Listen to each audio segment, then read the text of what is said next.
दोस्तों, आज आप सुनेंगे बहुत ही मशहूर लेखक डैन ब्राउन की बहुचर्चित किताब एंजल्स एंड डीमंस हिंदी में। इसका हिंदी अनुवाद किया है श्री राजेश कुमार झा ने। किताब में रोम की कला, मकबरों, सुरंगों और वास्तु संरचनाओं के जो भी संदर्भ दिए गए हैं वो सारे के सारे असली हैं और उनको आज भी देखा जा सकता है। इल्यूमिनाटी संगठन का जिक्र भी असली है। तो आइए शुरू करते हैं एंजल्स एंड डीमंस हिंदी में। भूमिका। भौतिक विज्ञानी लियोनार्डो वेट्रा को जलते हुए मांस की गंध आ रही थी। वो जानता था कि ये उसके ही शरीर की गंध थी। उसने डरते डरते ऊपर की तरफ देखा। वहां एक काला साया मंडरा रहा था। तुम क्या चाहते हो? एक कर्कश आवाज आई। पासवर्ड। लेकिन मुझे तो पासवर्ड का पता नहीं। घुसपैठिए ने जोर लगाकर सफेद गरम सी वो चीज वेट्रा की छाती में और भी गहरे तक घुसा दी। जलते हुए मांस से खदकने की आवाजें आ रही थीं। दर्द के मारे वेट्रा चीख उठा। ऐसा कोई पासवर्ड नहीं है। उसे लगा कि वो धीरे धीरे बेहोश हो रहा है। साये ने आंखें तरेरते हुए कहा, मुझे इसी बात का डर था। वेट्रा होश में रहने की कोशिश जी जान से कर रहा था, लेकिन उसके चारों तरफ जैसे अंधेरा छाता जा रहा था। उसे सिर्फ इस बात का सुकून था कि उस पर हमला करने वाले को वो चीज कभी नहीं मिलेगी जिसकी तलाश में वो यहाँ आया था। लेकिन एक पल के बाद ही साये ने चाकू निकाला और उसे वेट्रा के चेहरे पर तान दिया। चाकू वेट्रा के चेहरे के ठीक ऊपर लटक रहा था, पूरी एहतियात के साथ काटने को तैयार। वेट्रा जोर से चिल्ला पड़ा, भगवान के लिए नहीं! लेकिन बहुत देर हो चुकी थी। अध्याय 1। गीजा के पिरामिड के ऊपर सीढ़ियों पर खड़ी एक लड़की ने हंसते हुए उसे आवाज दी, रॉबर्ट, जल्दी करो। मुझे पता था कि मुझे थोड़े कम उम्र के इंसान से शादी करनी चाहिए थी। उसकी मुस्कुराहट में जादू था।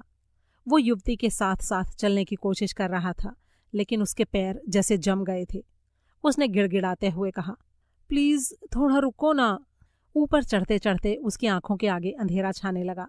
उसके कानों में जैसे धम धम कुछ बज रहा था। उसके दिमाग में बस एक ही बात थी, मुझे जैसे भी हो उसके पास पहुंचना है। लेकिन अचानक उसने ऊपर देखा तो औरत गायब हो चुकी थी। उसकी जगह सड़े दांतों वाला एक बुढ़ा दिखाई दे रहा था। उसने घूर कर नीचे देखा। इसके बाद उसके मुंह से एक दर्द भरी चीख निकली जो पूरे रेगिस्तान में फैल गई, और इसी के साथ रॉबर्ट लैंगडन की नींद खुल गई। वो नींद में कोई डरावना सपना देख रहा था। उसके बिस्तर पर रखा फोन बज रहा था। उसने फोन उठाया। उधर से बोलने वाला आदमी काफी घबराया हुआ था। हेलो, मैं रॉबर्ट लैंगडन से बात करना चाहता हूँ। लैंगडन हड़बड़ाकर अपने बिस्तर पर बैठ गया और सोचने की कोशिश करने लगा। हाँ, मैं रॉबर्ट बोल रहा हूँ। आप कौन बोल रहे हैं? कहते हुए उसने घड़ी की तरफ नजर डाली। सुबह के 5:18 हुए थे। मुझे तुमसे तुरंत मिलना है। लेकिन तुम हो कौन? मेरा नाम मैक्समिलियन कोलर है। मैं डिस्क्रीट पार्टिकल पर काम करने वाला वैज्ञानिक हूँ। वैज्ञानिक? क्या तुम्हें यकीन है कि मैं ही वो लैंगडन हूँ जिससे तुम बात करना चाहते हो? आप हार्वर्ड यूनिवर्सिटी में धार्मिक संकेत विज्ञान के प्रोफेसर हैं। आपने संकेत विज्ञान यानी सिंबोलॉजी के बारे में 3 किताबें लिखी हैं और अच्छा ठीक है, लेकिन तुम्हें पता भी है कि अभी टाइम क्या हो रहा है? माफ कीजिएगा, मेरे पास कुछ ऐसी चीज है जो आपके काम की हो सकती है, लेकिन मैं इसके बारे में फोन पर नहीं बता सकता। लैंगडन के होठों से एक जानी पहचानी सी आह निकल गई। उसके साथ पहले भी ऐसा होता रहा था। धार्मिक संकेतों के अर्थ के बारे में लिखने का एक खतरा ये भी था कि कट्टरपंथी धार्मिक लोग उससे ईश्वर से मिलने वाले ताज़ा तरीन संकेतों के बारे में पुष्टि करवाना चाहते थे। तुम्हें मेरा नंबर कहाँ से मिला? लैंगडन पूरी कोशिश कर रहा था कि अपनी आवाज को विनम्र बनाए रखे। इंटरनेट पर, तुम्हारी किताब की साइट से। लैंगडन को गुस्सा आ गया। उसे पूरा यकीन था कि उसकी किताब की साइट पर उसके घर का फोन नंबर बिल्कुल नहीं दिया गया था। जाहिर था कि वो आदमी झूठ बोल रहा था, लेकिन वो अभी भी अपनी जिद पर अड़ा हुआ था। मुझे तुमसे मिलना है, हर हाल में। मैं तुम्हें अच्छी खासी रकम दूंगा। अब लैंगडन का दिमाग पूरी तरह से गर्म हो गया। माफ करना, लेकिन सामने वाले ने उसकी बात सुने बिना ही अपनी बात कहना जारी रखा। अगर तुम इसी वक्त चल पड़ो तो तुम यहाँ पर। मैंने कहा ना, मैं कहीं नहीं जा रहा। इस टाइम सुबह के 5 बजे हैं। मुझे परेशान करना बंद करो। लैंगडन फोन काटकर बिस्तर पर लेट गया और आंखें बंद करके सोने की कोशिश करने लगा, लेकिन अब उसे नींद नहीं आ रही थी। कुछ देर बाद अनमने ढंग से वो कपड़े पहनकर नीचे की मंजिल पर चला गया। अपने मनपसंद नेस्ले क्विक का एक गर्मा गर्म कप बनाकर उसे हाथ में थामे धीरे धीरे चुस्कियां लेते हुए वो अपने घर में इधर उधर टहलने लगा। थोड़ी देर बाद वो पीतल की एक सीट पर बैठ गया और सामने खिड़की की तरफ निहारने लगा। खिड़की के कांच में उसे अपना चेहरा नजर आ रहा था। 45 वर्ष का लैंगडन बहुत ज्यादा खूबसूरत तो नहीं था, लेकिन फिर भी उसका व्यक्तित्व काफी आकर्षक था। घने भूरे बालों के बीच थोड़े से सफेद बाल, गहरी पैनी नीली आंखें, आकर्षक भारी आवाज और कॉलेज के खिलाड़ी की तरह बेबाक मुस्कुराहट। वो रोज यूनिवर्सिटी के स्विमिंग पूल में 50 चक्कर लगाता था, जिसकी वजह से उसके शरीर का गठीलापन अभी भी बरकरार था। वो एक सख्त मिजाज और अनुशासन को महत्व देने वाले शिक्षक के तौर पर जाना जाता था, लेकिन इसके साथ ही साफ सुथरे स्वस्थ मनोरंजन से भी उसे कतई परहेज नहीं था। इसी वजह से वो अपने स्टूडेंट्स के बीच काफी लोकप्रिय था। वे उसे डॉल्फिन कहकर बुलाते थे। लैंगडन अकेले बैठे यूं ही अंधेरे में घूर रहा था, तभी घर की चुप्पी को तोड़ते हुए उसकी फैक्स मशीन की घंटी बजी। उसके चेहरे पर एक थकी सी हल्की हंसी उभर आई। शायद फिर से गॉड्स पीपल होंगे, उसने सोचा।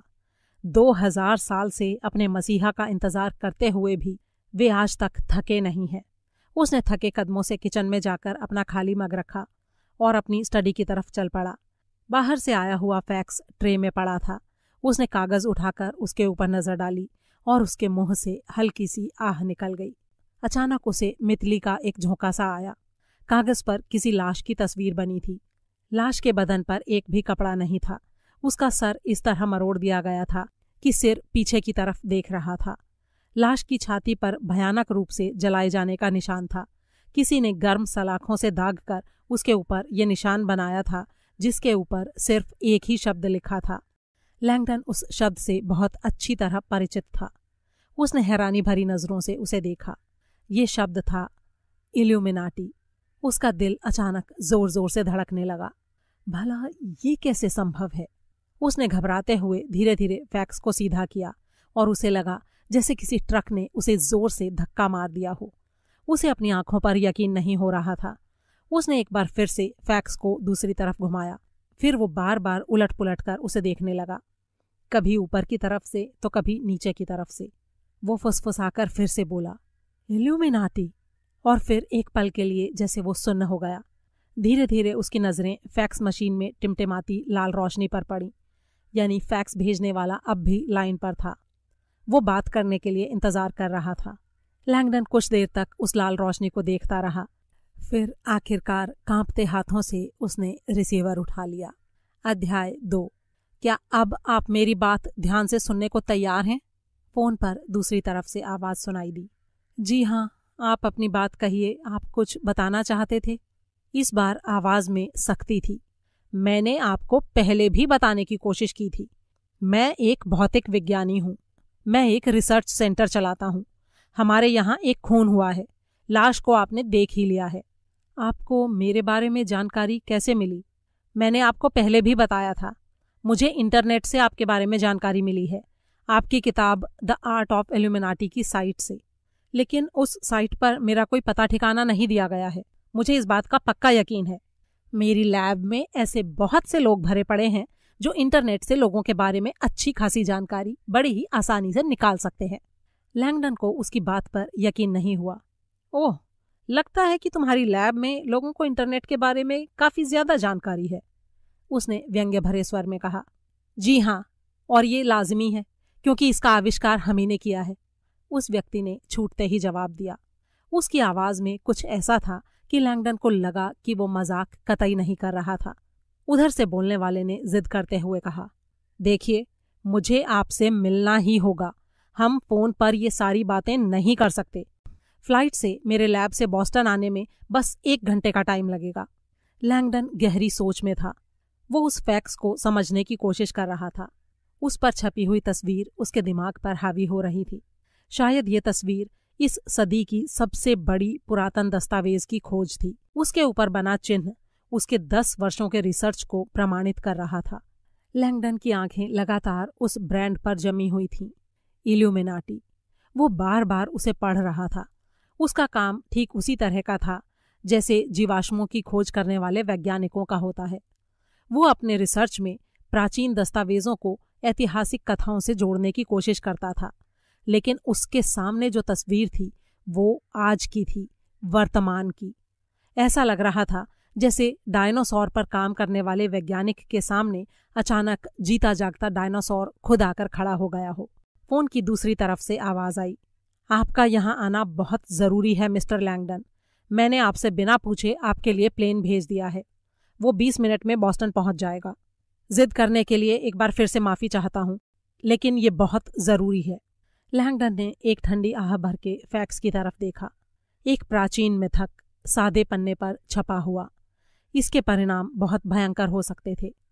वो अनमने ढंग से समुद्र की ओर खुल रही खिड़की से बाहर देखने लगा। पिछवाड़े से पेड़ों के बीच से छन छन कर सुबह की हल्की हल्की रोशनी अंदर आ रही थी, लेकिन ये नज़ारा बिल्कुल बदला बदला सा था। उसके मन में डर और मस्ती का अजीब सा मिश्रण छाया हुआ था। वो जानता था कि उसके पास दूसरा कोई विकल्प नहीं है। वो चाहकर भी खुद को वहां जाने से रोक नहीं सकता था। उसने कहा, ठीक है, तुम जीत गए। बताओ ये प्लेन मुझे कहाँ मिलेगा। अध्याय 3।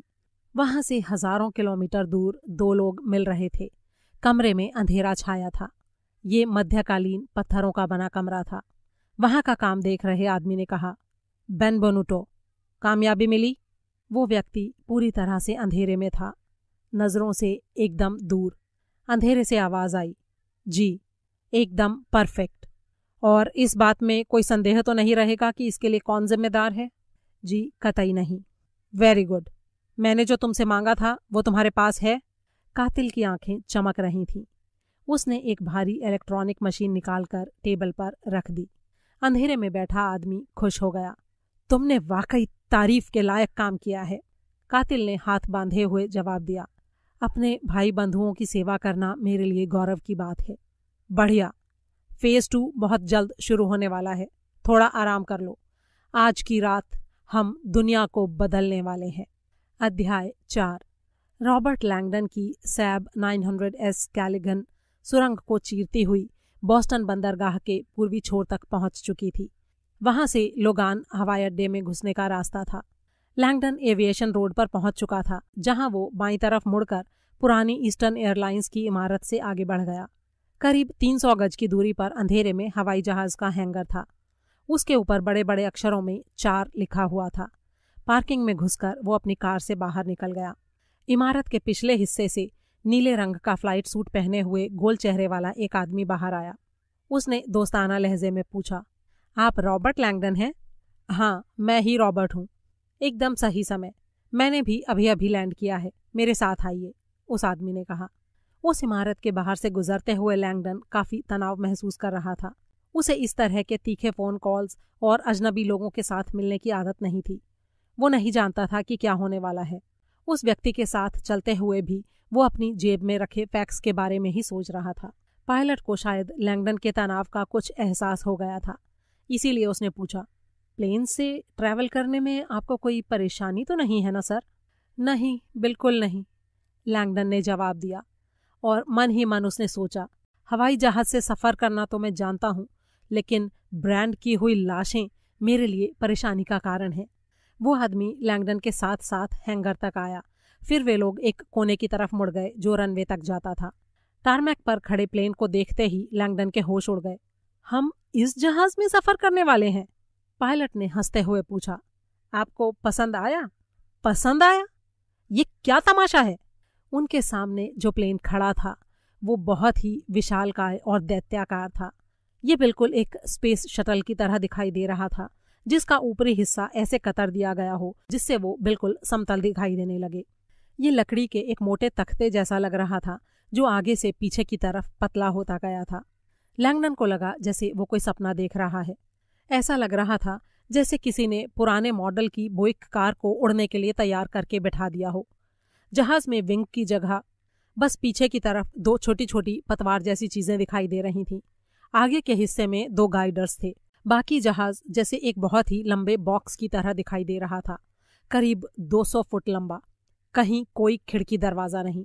ये 2.5 लाख किलो की मशीन है सर। पायलट उसे ऐसे बताने लगा जैसे अभी अभी पैदा हुए बच्चे के बारे में कोई पिता लोगों को बता रहा हो। ये हाइड्रोजन से चलता है। इसका बाहरी हिस्सा टाइटेनियम मैट्रिक्स से बना है और उसके अंदर सिलिकॉन कार्बाइड के रेशे डाले गए हैं। इसके थ्रस्ट और वजन का अनुपात 20:1 है। ज्यादातर जेट्स में ये 7:1 होता है। डायरेक्टर बहुत ही जल्दी में होंगे, वरना इस बिग ब्रदर यानी बड़े भैया को वो कभी नहीं भेजते। देखने में ये थोड़े भयानक लगते हैं, लेकिन अच्छा होगा अगर आप इनकी आदत बना लें। 5 साल के अंदर आपको हर जगह यही दिखाई देने वाले हैं। High speed civil transport. दुनिया में सबसे पहले जिन लोगों ने इस जहाज को खरीदा है, हमारा लैब भी उनमें से एक है। ये बोइंग X-33 का शुरुआती नमूना है, लेकिन ऐसे और भी दर्जनों प्लेन्स हैं। आने वाला भविष्य यही है, बस जनता के इसे इस्तेमाल में शामिल करने में थोड़ी देर हो रही है। बहुत जल्दी ही लोग आमतौर पर इस्तेमाल होने वाले जेट्स को बाय बाय करने वाले हैं। लैंगडन ने अविश्वास भरी नजरों से जहाज की तरफ देखा। पायलट ने जहाज के अंदर जाने वाली एक सीढ़ी की तरफ इशारा किया और बोला, इधर से आइए मिस्टर लैंगडन, जरा सावधानी से। थोड़ी ही देर में वे दोनों जहाज के अंदर थे। केबिन बिल्कुल खाली था। पायलट ने लैंगडन की सीट बेल्ट बांधी और जहाज के सामने वाले हिस्से की तरफ चला गया। जहाज का केबिन वाला हिस्सा आश्चर्यजनक रूप से किसी भारी भरकम यात्री जहाज जैसा लग रहा था। बस फर्क इतना था कि इसमें कोई खिड़की नहीं थी, और इसी वजह से लैंगडन थोड़ी परेशानी महसूस कर रहा था। उसे बचपन से ही क्लॉस्ट्रोफोबिया की परेशानी थी। बंद जगहों में उसे घबराहट होती थी। इसके पीछे उसके बचपन की एक ऐसी घटना थी जिसके असर से वो अब तक उबर नहीं पाया था। इसी कारण वो बंद जगहों में खेले जाने वाले खेलों जैसे स्क्वॉश और रैकेटबॉल आदि खेलने से बचता था। तभी उसने महसूस किया कि जहाज के निचले हिस्से में इंजन चालू हो रहा था, जिसकी वजह से थरथराहट सी हो रही थी। फिर जहाज ने चलना शुरू कर दिया। सीट के ऊपरी हिस्से से उसे लोक संगीत की धुन सुनाई दे रही थी। उसकी सीट के साथ लगे फोन से बीप की आवाज आई और उसने रिसीवर उठाकर कहा, हेलो, आप आराम से तो हैं मिस्टर लैंगडन? बिल्कुल नहीं। अच्छा ठीक है, घबराइए मत, हम लोग 1 घंटे में पहुंच जाएंगे। लेकिन हम जा कहाँ रहे हैं? लैंगडन ने सवाल किया, क्योंकि उसे अभी तक पता नहीं था कि वे लोग कहाँ जा रहे हैं। जी, हम जिनेवा जा रहे हैं।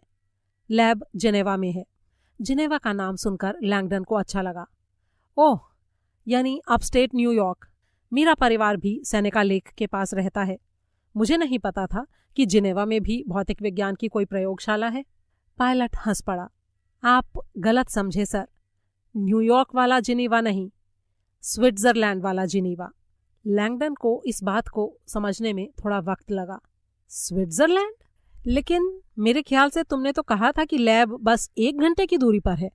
पायलट ने हल्के से हंसते हुए जवाब दिया, बिल्कुल सही कहा था सर, सिर्फ 1 ही घंटे की दूरी पर है। दरअसल हमारा ये प्लेन माक 15 की रफ्तार से चलता है। अध्याय 5। यूरोप का एक भीड़ भाड़ वाला शहर हत्यारा लोगों के बीच आड़े तिरछे निकलता हुआ आगे बढ़ रहा था। वो काफी ताकतवर था, काला रंग, शक्तिशाली। उसमें गजब की फुर्ती थी जो उसे देखने से पता नहीं चलती थी। इस वक्त वो किसी से मिलने जा रहा था। ये सब सोचते हुए रोमांच के कारण उसकी मांसपेशियों में तनाव हो रहा था। उसने अपने आप से कहा, चलो सब ठीक ठाक ही रहा। हालांकि उसे सुपारी देने वाले आदमी ने अपना चेहरा नहीं दिखाया था, लेकिन उसकी मौजूदगी में हत्यारा खुद को गौरवान्वित महसूस कर रहा था। उसे यकीन नहीं हो रहा था कि बस 15 दिन पहले ही उसके मालिक ने उससे काम के लिए संपर्क किया था। हत्यारे को अब भी उस बातचीत का एक एक शब्द याद था। फोन करने वाले ने कहा था, मेरा नाम जानूस है। हम लोगों के बीच शायद कोई खून का रिश्ता है। हम दोनों का दुश्मन एक ही है। मुझे जानकारी मिली है कि तुम भाड़े पर काम करते हो। ये तो इस बात पर निर्भर करता है कि तुम किसका प्रतिनिधित्व कर रहे हो, हत्यारे ने जवाब दिया। फोन करने वाले ने उसे एक नाम बताया। ये तो तुम अच्छा मजाक कर रहे हो। तो लगता है तुम हमारे नाम से वाकिफ हो। बेशक हूं, ब्रदरहुड के बारे में भला कौन नहीं जानता। और इसके बावजूद तुम्हें मेरे ऊपर संदेह है? सभी जानते हैं कि ब्रदरहुड के सदस्य मिट्टी में मिल चुके हैं। ये एक खतरनाक चाल है जिससे किसी को डर नहीं होता, वही सबसे खतरनाक दुश्मन होता है। तो तुम्हारे कहने का मतलब है कि ब्रदरहुड अभी भी जिंदा है? सिर्फ जिंदा ही नहीं, ये अंदर ही अंदर पहले से कहीं ज्यादा फैला हुआ है। इसकी जड़ें हर तरफ हैं। हमारे सबसे जानी दुश्मनों के खास पवित्र किलों के अंदर भी ये मौजूद हैं। हाँ, असंभव, मैं नहीं मानता। वे लोग तो पूरी तरह से सुरक्षित रहते हैं। हमारी पहुंच बहुत दूर तक है। वहां तक किसी की पहुंच नहीं हो सकती। बहुत जल्द तुम्हें यकीन हो जाएगा। ब्रदरहुड की ताकत का एक ऐसा सबूत जाहिर हो चुका है जिसे नकारना मुमकिन नहीं है। धोखे और सबूत के लिए किया गया एक काम। क्या किया है तुमने? फोन करने वाली ने उसे काम के बारे में बताया और हत्यारे की आंखें हैरानी से फैल गईं। असंभव है ये। लेकिन अगले दिन दुनिया भर के अखबारों की सुर्खियों में वही बात थी। अब हत्यारे को यकीन न करने की कोई वजह नहीं थी और 15 दिन के बाद हत्यारे का विश्वास और भी पक्का हो चुका था। अब उसे कोई संदेह नहीं रहा था कि ब्रदरहुड वाकई जिंदा था। आज की रात वे अपनी ताकत दिखाने के लिए सबके सामने प्रकट होंगे, हत्यारे ने मन ही मन सोचा। गलियों से गुजरते हुए उसकी काली आंखें किसी आशंका से चमक रही थीं। दुनिया के सबसे भयानक और खतरनाक समुदाय ने उसे किसी काम का जिम्मा दिया था और वो इसलिए था क्योंकि वो चीज़ों को गुप्त रखने के लिए उतना ही मशहूर था जितना अपनी खतरनाक शख्सियत के लिए।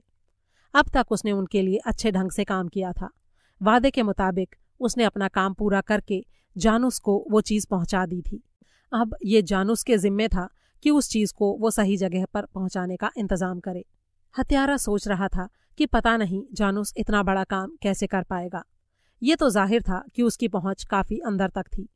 ब्रदरहुड के संपर्कों का कोई अंत नहीं था। हत्यारे के मन में तरह तरह के विचार आ रहे थे। ये नाम जानूस भी कुछ अजीब सा था। बेशक ये कोई गुप्त कोड था। कहीं इसके अंदर रोम के प्राचीन ग्रंथों में आए 2 चेहरे वाले देवता के बारे में तो कुछ नहीं छिपा था, या फिर शनि ग्रह के मून के बारे में। वैसे तो इससे कोई फर्क भी नहीं पड़ता था। जानूस के पास अपार शक्ति थी और उसने इस बात को पूरी तरह से साबित भी कर दिया था। चलते चलते हत्यारे को लग रहा था कि उसके पूर्वज उसे देखकर मुस्कुरा रहे हैं। आज वो उनकी लड़ाई लड़ रहा था। वो उन्हीं दुश्मनों के खिलाफ लड़ रहा था जिनसे वे युगों युगों से संघर्ष कर रहे थे। 11वीं सदी से लेकर आज तक, जबकि दुश्मन की धर्म सेना ने उसके मुल्क को लूटा था, उसके लोगों को मारा था, उनका बलात्कार किया था, उन्हें गंदा कहा था, उनके मंदिरों और देवताओं को अपवित्र किया था। उसके पूर्वजों ने अपने बचाव के लिए एक छोटी सी लेकिन बड़ी ही खतरनाक सेना तैयार की थी। ये सेना पूरे इलाके में लोगों की रक्षा करने वाली सेना के रूप में जानी जाती थी। वे लोग गांव-गांव घूमकर जहां भी दुश्मन दिखाई देते उनका कत्ल करने के लिए मशहूर थे। वे सिर्फ निर्मम हत्याओं के लिए ही नहीं जाने जाते थे, बल्कि हत्याओं के बाद उनका उत्सव भी मनाते थे। इसके लिए वे नशे में खुद को डुबो देते थे। उन्हें नशे के लिए एक खास तरह की चीज़ पसंद थी जिसे हशीश कहते थे। जैसे जैसे उनके बारे में किस्से मशहूर होते गए, इन खतरनाक लोगों को अब हैसेसिन कहा जाने लगा, यानी हशीश के अनुयायी। हर भाषा में हैसेसिन का एक ही मतलब होता था, मौत। ये शब्द आज भी इस्तेमाल होता है, आधुनिक अंग्रेजी में भी। लेकिन हत्या की तकनीक की तरह इस शब्द का भी क्रमिक विकास हुआ है। अब लोग इसे असैसिन कहते हैं। अध्याय 6।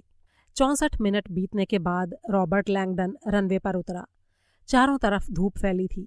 सामने बर्फीले पहाड़ों की चोटियां नजर आ रही थीं। वो अपने आप से ही बुदबुदाया, मैं सपना देख रहा हूँ। शायद कुछ ही देर में मेरी नींद खुल जाएगी। पायलट की आवाज़ से उसकी तंद्रा भंग हुई। स्विट्जरलैंड में आपका स्वागत है मिस्टर लैंगडन। अभी यहाँ दोपहर के करीब 1 बज रहे हैं। जहाज के उतरते ही कुछ तकनीकी कर्मचारी तेजी से विमान की देखभाल के लिए रनवे पर आ गए। पायलट लैंगडन को लेकर कंट्रोल टावर के पास बनी पार्किंग में ले गया, जहां पर काले रंग की पियाजियो सेडान उनके लिए खड़ी थी। थोड़ी ही देर में वे लोग घाटी की सड़क पर फर्राटे से चले जा रहे थे। पायलट ने कार की रफ्तार 170 किलोमीटर प्रति घंटा कर दी थी। लैंगडन को ये देखकर यकीन नहीं हो रहा था। पायलट ने कहा, लैब यहाँ से 5 किलोमीटर दूर है। मैं आपको 2 मिनट में वहां पहुंचा दूंगा। लैंगडन ने सीट बेल्ट ढूंढने के लिए हाथ बढ़ाया, लेकिन कार में सीट बेल्ट थी ही नहीं। उसने मन ही मन सोचा, अबे इतनी आफत भी क्या आ रही है। 10 मिनट में पहुंचा लेना, लेकिन कम से कम जिंदा पहुंचा देना। उसके ख्यालों से बेखबर पायलट उसी स्पीड से कार को दौड़ा रहा था। ये जगह एक छोटे से शहर जैसी है, वो उसे बता रहा था। यहाँ लैब के अलावा सुपरमार्केट, हॉस्पिटल और सिनेमा घर भी है। दरअसल हमारे यहाँ दुनिया की सबसे बड़ी मशीन है। और आपको पता है वो कहाँ है? जमीन के अंदर 6 मंजिल नीचे। इससे पहले कि लैंगडन कोई सवाल पूछ पाता, पायलट ने गाड़ी का ब्रेक दबाया और वे लोग एक बूथ के सामने रुक गए। कंक्रीट के बने बूथ के अंदर एक संतरी तैनात था। लैंगडन सामने लिखे साइन बोर्ड को पढ़ने लगा और अचानक उसके बदन में एक झुरझुरी सी पैदा हो गई। उसे समझ आ गया कि वे लोग बॉर्डर पर पहुंच चुके थे। अरे, मैं तो अपना पासपोर्ट साथ लाया ही नहीं, उसने कहा। ड्राइवर ने उसे आश्वस्त करते हुए कहा, पासपोर्ट की कोई ज़रूरत नहीं है। स्विट्जरलैंड की सरकार के साथ हमारा अलग इंतज़ाम है। ड्राइवर ने गार्ड को अपना आईडी कार्ड दिखाया। संतरी ने उसे मशीन में डालकर उसकी जांच की। मशीन में हरी रोशनी ऑन हो गई। लैंगडन हैरानी से ये सब देख रहा था। संतरी ने पूछा, पैसेंजर का नाम? Robert Langdon. किसके गेस्ट हैं? डायरेक्टर के। संतरी ने दूसरी तरफ मुड़कर कंप्यूटर से निकले प्रिंट आउट की जांच की। वो इसे कंप्यूटर स्क्रीन पर नजर आ रही जानकारी से मिला रहा था। फिर वो खिड़की के पास आया और बोला, हमारे देश में आपका स्वागत है मिस्टर लैंगडन। कार फिर से चल पड़ी। करीब 200 गज के बाद सड़क मुख्य द्वार के पास पहुंचती थी। उसके सामने एक बहुत ही मॉडर्न चौकोर बिल्डिंग दिखाई दे रही थी, जो कांच और स्टील से बनी थी। इमारत के अद्भुत डिजाइन को देखकर लैंगडन हैरान था। ये शीशे का गिरजाघर है, ग्लास कैथीड्रल। तुम्हारा मतलब है चर्च? अरे नहीं नहीं, हमारे यहाँ चर्च नहीं होता। हम तो फिजिक्स को ही अपना धर्म मानते हैं। भगवान का नाम लेने से कोई फायदा नहीं। हाँ, किसी क्वार्क या मेसन का मजाक मत उड़ाइएगा, ड्राइवर ने कहा। लैंगडन अचंभित सा बैठा सोच रहा था। क्वार्क और मेसन? देश की सीमा पर कोई चेकिंग नहीं। माक 15 की रफ्तार से चलने वाला जेट। आखिर ये लोग हैं कौन? और उसके सामने जो इमारत थी, उसके ऊपर लगी पत्थर की पट्टी पर उसके इन सारे सवालों का जवाब खुदा था। उस पर लिखा था CERN, council of European nuclear research. Driver ने उसे उस बिल्डिंग के सामने कार से उतार दिया। लैंगडन ने देखा कि व्हीलचेयर पर एक आदमी उस इमारत से बाहर निकल रहा था। उसकी उम्र करीब 60 के आसपास होगी। कमर झुकी हुई, सिर पर बाल नदारद। उसका जबड़ा चौकोर था। उसने लैब में पहना जाने वाला सफ़ेद कोट पहना था। उसके जूते व्हीलचेयर की पैर रखने वाली जगह पर जमे हुए थे। दूर से उसकी आंखें मुर्दे की तरह लग रही थीं, जैसे 2 मटमैले पत्थर जड़ दिए गए हों। वो आदमी तेजी से लैंगडन की तरफ आया और उसने अपना हाथ आगे किया। मिस्टर लैंगडन, आपसे फ़ोन पर बातचीत हुई थी। मेरा नाम मैक्समिलियन कोलर है। अध्याय 7। सर्न के महानिदेशक, सर्न यानी CERN के महानिदेशक मैक्समिलियन कोलर को उसकी पीठ पीछे लोग किंग यानी राजा कहते थे। व्हीलचेयर से सबके ऊपर शासन करने वाले आदमी के लिए यह खिताब उसके प्रति प्यार की वजह से नहीं, बल्कि उसके प्रति डर की वजह से दिया गया था। व्यक्तिगत तौर पर उसे बहुत कम लोग जानते थे, लेकिन उसके अपाहिज बनने की कहानी सर्न में एक लोक कथा की तरह सबको मालूम थी। बहुत कम ही लोग कोलर को उसके तीखे स्वभाव के लिए दोषी मानते थे, और ना ही सैद्धांतिक विज्ञान के प्रति उसके समर्पण के लिए। लैंगडन ने कोलर के साथ अभी कुछ ही पल बिताए थे, लेकिन इतने में ही वो समझ गया था कि डायरेक्टर लोगों से दूरी बनाकर रखना पसंद करता है। उसकी बैटरी से चलने वाली व्हीलचेयर के साथ कदम से कदम मिलाकर चलने के लिए लैंगडन को हल्के हल्के दौड़ना पड़ रहा था। ऐसी व्हीलचेयर लैंगडन ने पहले कभी नहीं देखी थी। इसमें तरह तरह के इलेक्ट्रॉनिक यंत्र लगे हुए थे। कई लाइनों वाला phone, paging system, computer screen और अलग किया जा सकने वाला वीडियो कैमरा भी। ये किंग कोलर का चलता फिरता कंट्रोल रूम था। मशीन से कंट्रोल्ड दरवाजे को पार करते हुए लैंगडन सर्न की मुख्य लॉबी में दाखिल हुआ। ये काफ़ी आलीशान कमरा था। सफ़ेद टाइल वाली दीवारें और संगमरमर के फर्श पर आड़ी तिरछी छायाएं। पूरी हवा में हॉस्पिटल्स में साफ सफाई रखने के लिए इस्तेमाल किए जाने वाले केमिकल्स की गंध फैली हुई थी। कुछ वैज्ञानिक अपने काम में बिजी इधर उधर घूम रहे थे। थोड़ा जल्दी चलिए मिस्टर लैंगडन, कोलर ने कहा। लैंगडन मुख्य लॉबी के साथ लगे अनगिनत हॉल जैसे कमरों से गुजरता हुआ कोलर के साथ साथ दौड़ता चला जा रहा था। हर हॉल में खूब चहल पहल थी। कोलर को वहां से गुजरते देखकर वैज्ञानिकों के चेहरे पर आश्चर्य का भाव फैल जाता। लैंगडन को देखकर वे हैरान थे कि कोलर के साथ चलने वाला ये आदमी भला कौन हो सकता है। लैंगडन ने बातचीत शुरू करने के लिए कहा, मुझे ये कहते हुए थोड़ा अजीब लग रहा है कि मैंने सर्न के बारे में आज तक नहीं सुना था। कोलर ने बड़ी ही बेरुखी से जवाब दिया, इसमें कोई हैरानी की बात नहीं है। अधिकतर अमेरिकन लोग यूरोप को वैज्ञानिक रिसर्च में लीडर मानते ही नहीं, वे तो हमें बस एक पुरानी दुकान समझते हैं। और ये बड़ी ही अजीब बात है अगर आप इस बात पर गौर करें कि आइंस्टाइन, गैलीलियो और न्यूटन जैसे सारे लोग यूरोप के ही थे। लैंगडन को समझ नहीं आया कि वो इस बात का क्या जवाब दे। उसने अपनी जेब से फैक्स निकाला और बोला, ये जिस इंसान की तस्वीर है। कोलर ने हाथ के इशारे से उसे चुप कर दिया। मेहरबानी करके यहाँ उसके बारे में बात ना करें, मैं आपको उसके पास ही ले जा रहा हूँ। और उसने हाथ आगे बढ़ाकर लैंगडन के हाथ से वो तस्वीर ले ली। इसके बाद वे जिस हॉल में दाखिल हुए उसमें तरह तरह के अवार्ड और सर्टिफिकेट्स रखे हुए थे। दरवाजे पर सबसे पहले बड़ा सा एक ताम्रपत्र रखा था। लैंगडन ने उसे पढ़ने के लिए अपनी चाल थोड़ी धीमी कर दी। ARS इलेक्ट्रॉनिका अवार्ड डिजिटल युग में कल्चरल इनोवेशन के लिए टिम बर्नेस-ली और सर्न वर्ल्ड वाइड वेब को दिया जाता है। लैंगडन ने मन ही मन सोचा, ओह, तो इसका मतलब यह आदमी मजाक नहीं कर रहा था। अभी तक लैंगडन यही समझता था कि वर्ल्ड वाइड वेब का आविष्कार अमेरिका में हुआ था। इसके अलावा उसका ज्ञान भी अपनी किताब की वेबसाइट और कभी कभार लोव्र या अल्प्राडो जैसी साइटों को अपने पुराने मैक कंप्यूटर पर देखने तक ही सीमित था। कोलर ने रुमाल से अपना मुंह पोंछते हुए जवाब दिया, वर्ल्ड वाइड वेब की शुरुआत यहीं से हुई है। इसका इस्तेमाल इस संस्था के भीतर रखे कंप्यूटर्स को आपस में जोड़ने के लिए किया जाता था। इसकी मदद से अलग अलग विभागों में काम कर रहे वैज्ञानिकों को अपनी रोजमर्रा की खोजों को आपस में शेयर करने में मदद मिलती थी। हाँ, वो अलग बात है कि आज पूरी दुनिया ये मानती है कि वेब अमेरिका की टेक्नोलॉजी है, लेकिन हमें इससे कोई फर्क नहीं पड़ता। ये एक छोटी सी टेक्नोलॉजी के बारे में एक छोटी सी गलतफहमी है, बस, और कुछ नहीं। सर्न का मतलब दुनिया भर के कंप्यूटरों को जोड़ने वाली टेक्नोलॉजी से कहीं ज्यादा है। हमारे साइंटिस्ट तो हर रोज कुछ ना कुछ नया चमत्कार ढूंढते हैं। दोनों लोग जैसे जैसे आगे जा रहे थे, लैंगडन को दूर कहीं से घड़घड़ाहट की आवाजें सुनाई देने लगी थीं। हर एक कदम के साथ ये आवाज और भी तेज होती जा रही थी। इस आवाज से दीवारों में भी कंपकपी सी हो रही थी। ऐसा लग रहा था कि यह आवाज हॉल के अंतिम हिस्से से आ रही थी जिस तरफ वे दोनों जा रहे थे। लैंगडन ने करीब करीब चिल्लाते हुए पूछा, ये क्या है? फ्री फॉल ट्यूब, कोलर ने बड़े ही सहज स्वर में जवाब दिया। हॉल के अंतिम हिस्से में पहुंचते पहुंचते आवाज कान फाड़ देने वाली हो चुकी थी। सामने गैलरी जैसी एक चीज दिखाई दे रही थी। गोलाकार दीवार के अंदर 4 मोटे मोटे दरवाजों वाले पोर्टल थे, जैसे किसी पनडुब्बे की खिड़कियां हों। लैंगडन ने रुककर उनमें से एक छेद के अंदर झांक कर देखा। उसने अपनी जिंदगी में कई आश्चर्यजनक चीजें देखी थीं, लेकिन ऐसी चीज आज तक नहीं देखी थी। उसने कई बार अपनी आंखें झपकाईं। उसे लग रहा था कि शायद वो कोई सपना देख रहा है या उसे कोई भ्रम हो रहा है। सामने एक बहुत ही विशाल चेम्बर था, जिसके अंदर लोग हवा में वैसे ही तैर रहे थे जैसे किसी स्पेस शटल के अंदर होते हैं। वे कुल 3 लोग थे।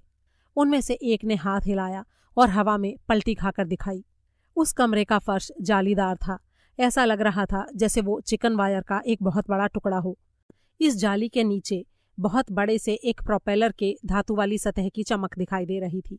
कोलर ने उसे बताया, बिना रोक टोक के आसमान में तैरने के लिए बनी फ्री फॉल सुरंग है ये। छत के अंदर स्काई डाइविंग, तनाव को कम करने के लिए। इसे वर्टिकल विंड टनल कहते हैं। लैंगडन आश्चर्य में डूबा ये सब देख रहा था। ऊपर से नीचे की तरफ तैरकर आते हुए एक औरत अपने शरीर को मोड़कर खिड़की की तरफ ले जा रही थी। हवा के थपेड़े उसे झकझोर रहे थे, लेकिन उसने मुस्कुराते हुए खुशी की मुद्रा में अपना अंगूठा लैंगडन को दिखाया। लैंगडन ने हल्के से मुस्कुराते हुए उसका अभिवादन किया। उस औरत ने एक छोटा सा पैराशूट ले रखा था। उसके ऊपर कपड़े का ढेर ऐसा दिख रहा था मानो वो कोई खिलौने जैसी चीज हो। लैंगडन ने कोलर से पूछा, इस छोटे से पैराशूट का क्या काम है? इसकी चौड़ाई 1 मीटर से ज्यादा नहीं लगती। ये उसके शरीर के एरोडायनेमिक्स को कम करता है, कोलर ने बताया, और वो इसलिए ताकि पंखा उसे ऊपर उठा सके। 1 वर्ग गज का खिंचाव नीचे गिर रही चीज को करीब 20% तक धीमा कर देता है। लैंगडन ने बिना कुछ समझे अपना सिर हिला दिया। उसे इस बात का जरा भी अंदाजा नहीं था कि उसी रात को अपने घर से सैकड़ों किलोमीटर दूर किसी अनजान देश में यही जानकारी उसकी जान बचाने वाली थी। अध्याय 8। सर्न की मेन बिल्डिंग से जब कोलर और लैंगडन बाहर निकले तो सामने तेज धूप फैली हुई थी।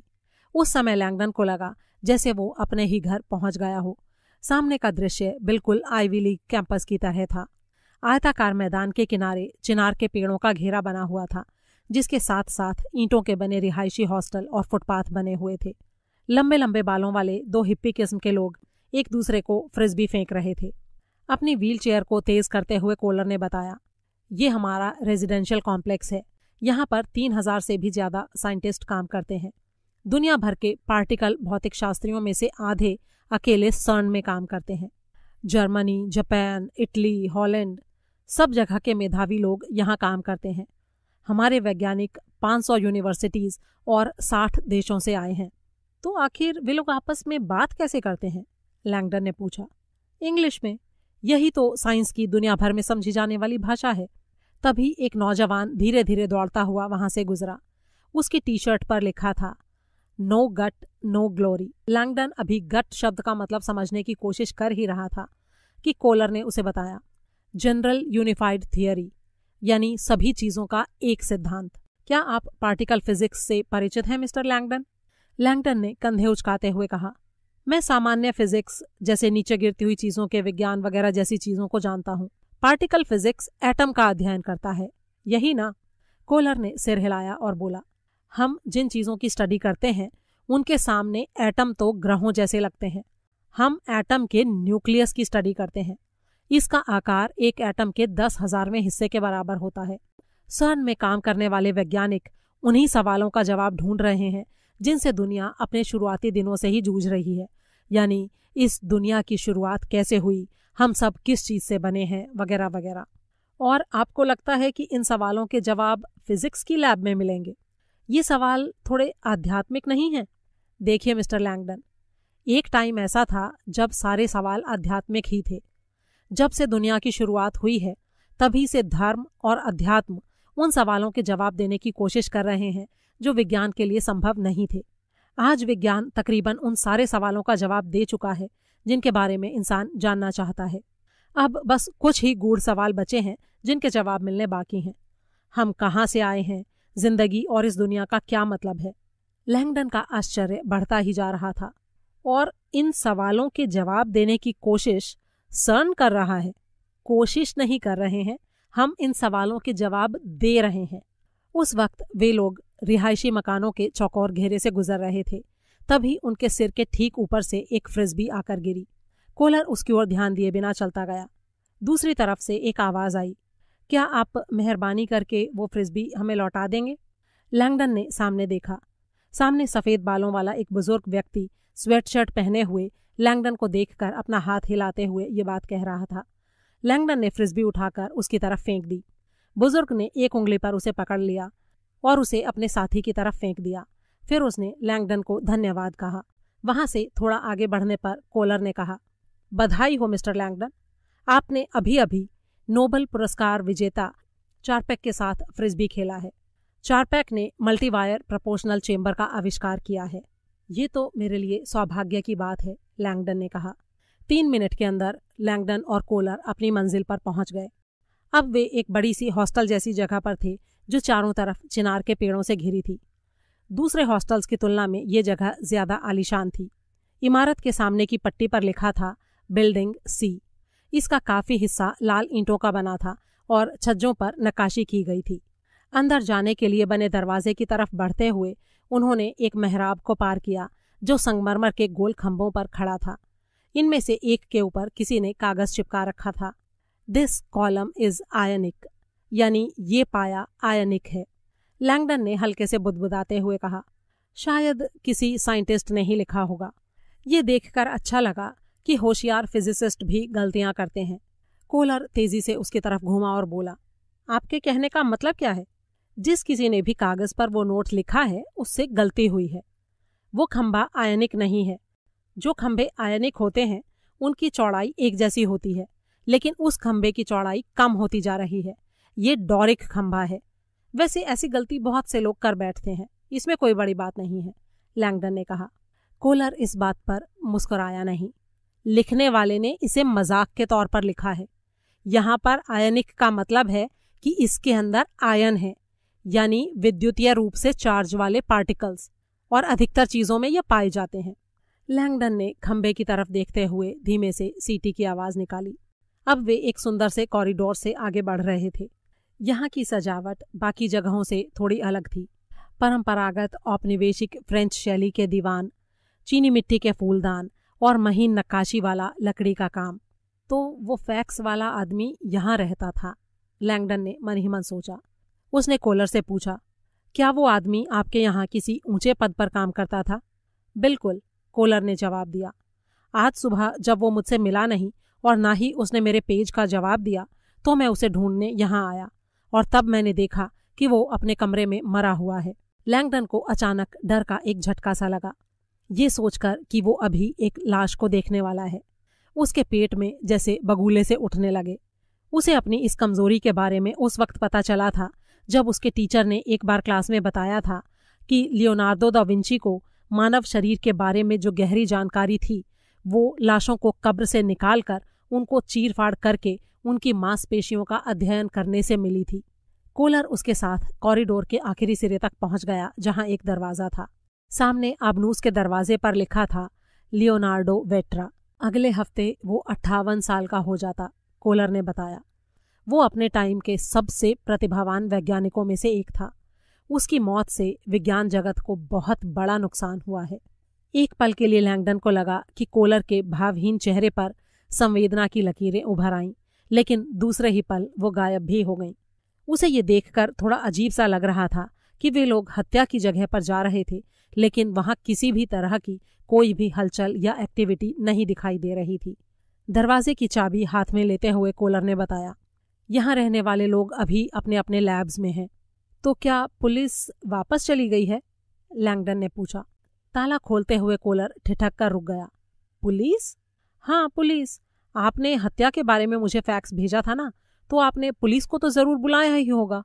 नहीं, मैंने पुलिस को बिल्कुल नहीं बुलाया। क्या मतलब? देखिए मिस्टर लैंगडन, ये मामला थोड़ा पेचीदा है, लेकिन किसी न किसी को तो इस वारदात का पता चला ही होगा। लैंगडन ने हैरानी से कहा। हाँ, पता है, लियोनार्डो की गोद ली हुई बेटी को। वो भी यहीं सर्न में वैज्ञानिक है। वो अपने पिता के लैब में साथ काम करती है। वे दोनों साथ साथ ही काम कर रहे थे। इस हफ्ते वो फील्ड रिसर्च के लिए बाहर गई हुई है। मैंने उसे उसके पिता की मौत के बारे में इत्तला कर दी है। वो वापस आ रही है। लेकिन किसी की हत्या हुई है तो पुलिस को तो आना ही होगा। हाँ, इस सब की औपचारिक जांच होगी, लेकिन इसके लिए वेट्रा की लैब की जांच पड़ताल बिल्कुल नहीं होगी। ये लैब वेट्रा और उसकी बेटी की पर्सनल जगह है, इसलिए जब तक मिस वेट्रा वापस नहीं आती तब तक वहां पर और कोई नहीं जा सकता। मुझे लगता है कि उसके लिए मुझे कम से कम इतना तो करना ही होगा। कोलर ने दृढ़ता से जवाब दिया। फिर उसने चाबी घुमाकर दरवाजा खोल दिया। दरवाजा खुलते ही अंदर से ठंडी हवा का तेज झोंका साए साए करता हुआ लैंगडन के चेहरे पर आकर टकराया। वो घबराकर पीछे हो गया। वो किसी अनजान दुनिया की दहलीज पर खड़ा था। उसके सामने वाला फ्लैट किसी घने सफेद कोहरे में ढका था। ये कोहरा धुएं की तरह गोल गोल घूमते हुए फर्नीचर के चारों तरफ चक्कर काट रहा था। पूरे कमरे में आर पार ना देखी जा सकने वाली धुंध फैली हुई थी। लैंगडन हकलाते हुए बोला, क्या है ये? फेरॉन कूलिंग सिस्टम है ये। मैंने लाश को सुरक्षित रखने के लिए कमरे को ठंडा कर दिया था, कोलर ने जवाब दिया। लैंगडन ने ठंड से बचने के लिए अपने कोट का बटन बंद कर लिया। इस वक्त वो सोच रहा था, शायद मैं ओज में हूँ और अपनी जादुई चप्पलें पहनना भूल गया हूँ। अध्याय 9। फर्श पर पड़ी लाश को देखकर लैंगडन को घिन आ रही थी। मृतक लियोनार्डो वेट्रा की नंगी लाश पीठ के बल पड़ी थी। उसकी चमड़ी नीली भूरी हो चुकी थी। उसके गले की टूटी हुई हड्डी बाहर निकली हुई थी। सर को मरोड़कर बिल्कुल पीछे की तरफ घुमा दिया गया था। ऐसा लग रहा था कि वेट्रा पीछे की तरफ देख रहा था। उसका चेहरा फर्श की ओर था और इसीलिए नजर नहीं आ रहा था। उसकी लाश अपने ही जमे हुए पेशाब में पड़ी थी। किसी तरह मितली को रोकते हुए लैंगडन ने लाश के सीने पर नजर डाली। वैसे तो फैक्स में भेजी गई तस्वीर को वो पहले भी कई बार देख चुका था, लेकिन सामने से लाश को देखते हुए छाती पर बना निशान कई गुना अधिक विभत्स दिखाई दे रहा था। छाती पर उभरे हुए मांस में ब्रांड साफ साफ नजर आ रहा था, इल्यूमिनाटी। लाश को चारों तरफ से घूम घूम कर देखते हुए उसका दिल जोर जोर से धड़क रहा था। सीधे और उल्टे दोनों तरफ से पढ़ते हुए उस शब्द की लाजवाब समरूपता पर लैंगडन को बहुत ही हैरानी हो रही थी। लिखावट को घूरते हुए अब संकेत और भी ज्यादा अकल्पनीय लग रहा था। लैंगडन जैसे एक दूसरी ही दुनिया में खो गया। उसकी अपनी दुनिया जो अलग ही पदार्थों से बनी थी, जिस दुनिया में इतिहास, मिथक और तथ्य आपस में गड्ढमड होकर इंसान के दिलो दिमाग पर हावी हो जाते थे। तभी उसे कोलर की आवाज सुनाई दी। मिस्टर लैंगडन, आप इसके बारे में मुझे क्या बता सकते हैं? लैंगडन ने कोलर को खाली निगाहों से घूरते हुए पूछा। आपको अब तक इसके बारे में क्या जानकारी है? बस उतना ही जितना मैंने आपकी वेबसाइट पर देखा। इल्यूमिनाटी का मतलब होता है प्रबुद्ध। ये प्राचीन काल के किसी संप्रदाय का नाम है। क्या आपने इससे पहले इसका नाम सुना था? लैंगडन ने पूछा। नहीं, वेट्रा के सीने पर खुदे हुए इस शब्द को देखने से पहले कभी नहीं। यानी आपने इसका मतलब जानने के लिए इंटरनेट का सहारा लिया? हाँ, और इंटरनेट पर सर्च करने पर आपको इसके सैकड़ों जवाब मिले होंगे। सैकड़ों नहीं, हजारों। और फिर ये जानकर कि ये एक धार्मिक चिन्ह है, मैंने आपके बारे में सर्च किया और आपके बारे में जो भी सूचनाएं मुझे मिली उनसे मुझे यकीन हो गया कि आप विश्वसनीय व्यक्ति हैं। लैंगडन की नजरें अब भी लाश पर गड़ी थीं। इल्यूमिनाटी का इतिहास किसी को समझाना इतना सरल नहीं था। आधुनिक संकेत विज्ञान में इल्यूमिनाटी के बारे में व्याख्याओं की एक लंबी परंपरा रही थी, लेकिन किसी भी विद्वान ने दरअसल आज तक इसे देखा नहीं था। प्राचीन दस्तावेजों में इस चिन्ह को एम्बिग्राम कहते थे, यानी ऐसी लिखावट जो दोनों तरफ से पढ़ने पर एक सी दिखाई देती हो। वैसे तो सिंबोलॉजी में अनेक एम्बिग्राम पाए जाते थे, जैसे कि स्वास्तिक, यिन यांग, यहूदी स्टार्स, सलीब का निशान वगैरह, लेकिन ये कल्पना करना भी मुश्किल था कि किसी शब्द को एम्बिग्राम में बदला जा सकता था। संकेत विज्ञान के विद्वानों ने सालों साल कोशिश की थी कि इल्यूमिनाटी को इस शैली में लिख पाएं, लेकिन वो इसमें बुरी तरह से असफल रहे थे। ज्यादातर विद्वान अब मानने लगे थे कि ये संकेत सिर्फ एक कल्पना मात्र है, असल में इसका कोई अस्तित्व नहीं है। कोलर ने अपनी फरमाइश फिर से दोहराई। क्या आप मुझे बताएंगे कि ये इल्यूमिनाटी कौन है? लैंगडन ने एक गहरी सांस भरी और बोलना शुरू किया। इल्यूमिनाटी कौन है ये जानने के लिए हमें काफ़ी पीछे इतिहास से शुरू करना होगा। इतिहास की शुरुआत से ही विज्ञान और धर्म के बीच एक गहरी खाई रही है। बिना लागलपेट के बोलने वाले कोपरनिकस जैसे वैज्ञानिकों की चर्च द्वारा हत्या कर दी गई क्योंकि उन्होंने वैज्ञानिक सत्य की खोज की थी। धर्म ने हमेशा विज्ञान को प्रताड़ित किया है, लेकिन सन 1500 में वैज्ञानिकों के एक समूह ने रोम में चर्च के खिलाफ मोर्चा खोल दिया। इटली के कुछ सबसे प्रबुद्ध लोगों ने, जिनमें मैथमेटिशियन, फिजिसिस्ट्स और एस्ट्रोनॉमर्स भी शामिल थे, गुपचुप तरीके से मिलना शुरू किया। इस दौरान वे चर्च की गलत शिक्षाओं के बारे में चर्चा करते थे। उन्हें डर था कि सत्य के ऊपर चर्च जो मोनोपोली दिखाता था, उसके कारण शैक्षणिक ज्ञान को पूरी दुनिया में खतरा था।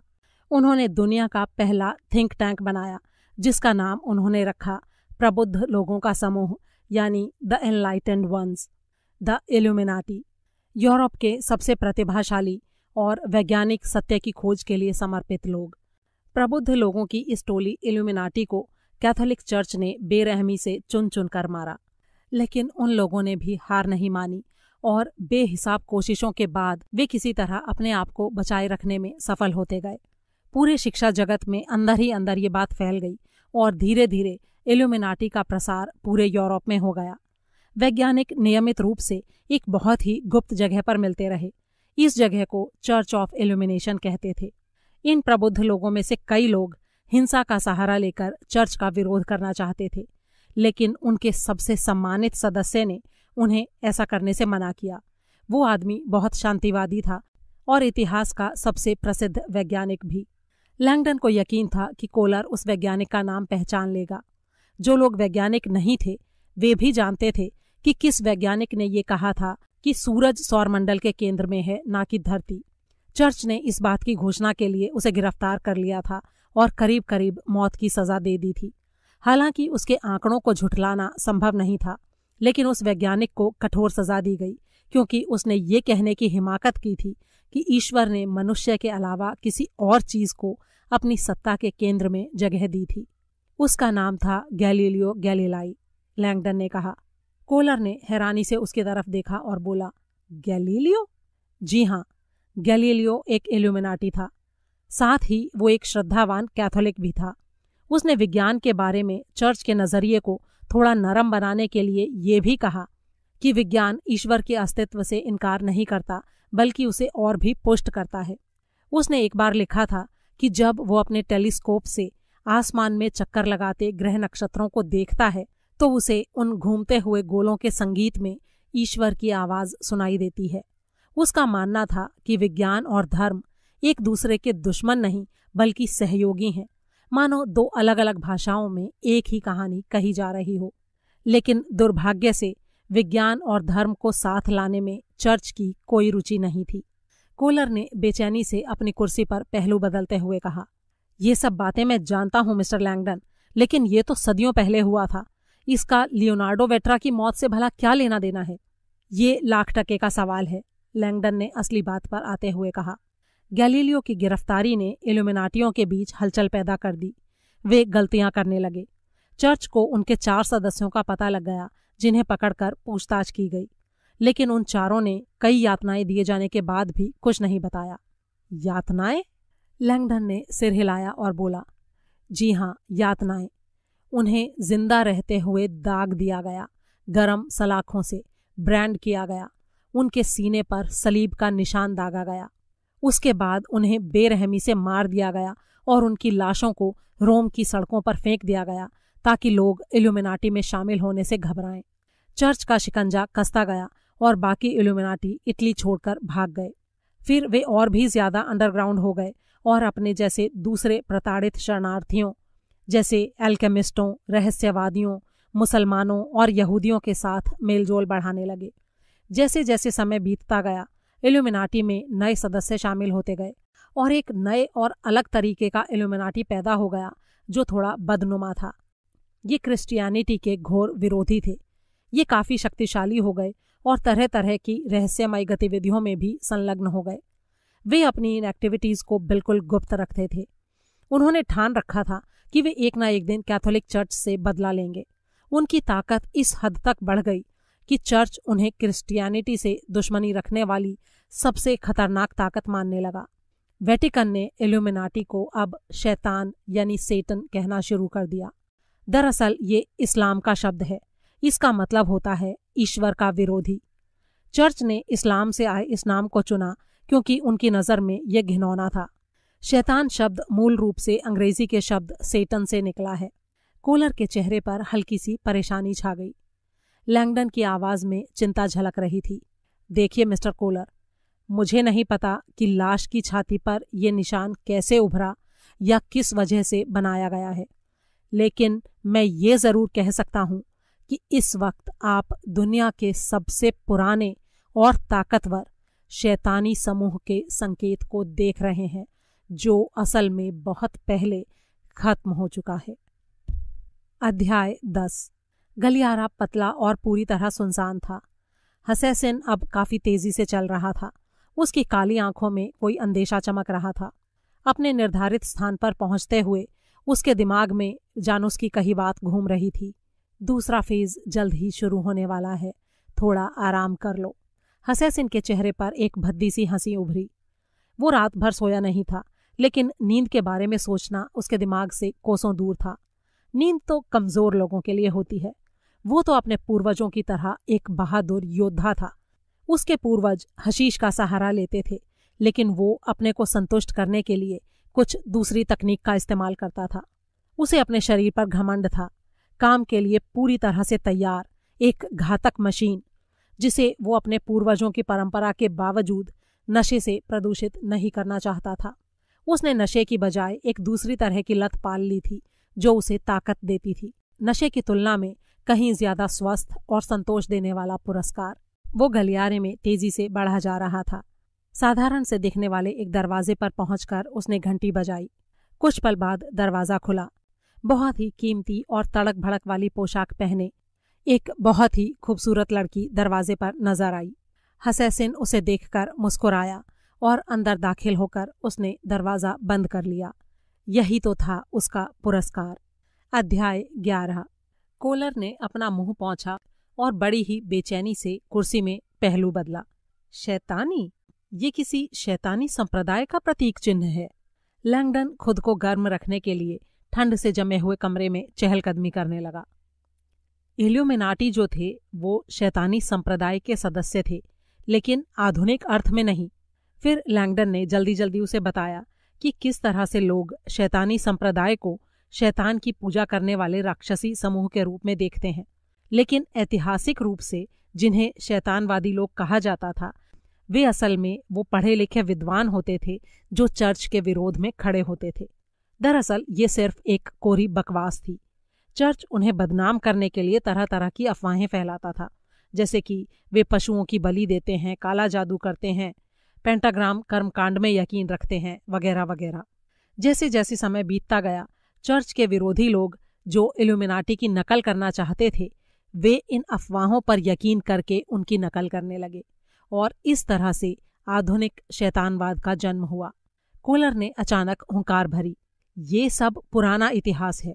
मैं ये जानना चाहता हूं कि ये निशान यहाँ कैसे पहुंचा। एक गहरी सांस लेकर लैंगडन ने कहा, गैलीलियो को समरूपता से बहुत प्रेम था और ये जो चिन्ह है इसे 16वीं सदी में किसी अज्ञात इल्यूमिनाटी ने गैलीलियो के इस प्रेम को सम्मान देने के लिए बनाया था। ये एक तरह से इल्यूमिनाटी का पवित्र लोगो है। ब्रदरहुड ने इस डिज़ाइन को हमेशा से एक सीक्रेट रखा था। कहते हैं कि वे लोग इसको तभी जाहिर करना चाहते थे जब उनके पास फिर से सामने आने लायक ताकत हो जाती और वे लोग अपना आखिरी मकसद पूरा करने की स्थिति में होते। अब कोलर थोड़ा विचलित नजर आया।